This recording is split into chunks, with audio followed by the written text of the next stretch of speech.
gold futures. In this video, we'll be going over my trade idea of the week and the day-by-day probability model. So let's start off with the technical analysis on the 1-hour chart.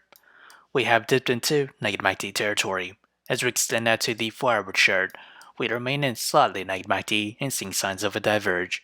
As we extend that further to the daily chart, we are in slightly positive MACD. And as with the trade idea, I'll be trading GLD. My trade position size for is less than 1% of my portfolio. My long entry is at $175.39, and that is its range here. My sell target is at $183.21. My stop loss is at $172.63. However, if I were to open a short position, my entry is at $185.35, and that is its range here. My sell target is at $178.23, and my stop loss is at $188.27. So whichever entry price were to hit first, that'll be my position of the week. So how did I develop these trade ideas? It all comes from the day-by-day probability model. As we progress to the 5th day or week of trading, gold futures has a 57% chance to climb between 0 to 3%.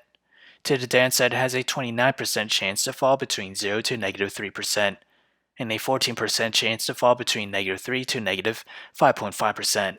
So if you enjoyed this content, feel free to like, comment, subscribe, and thank you for watching.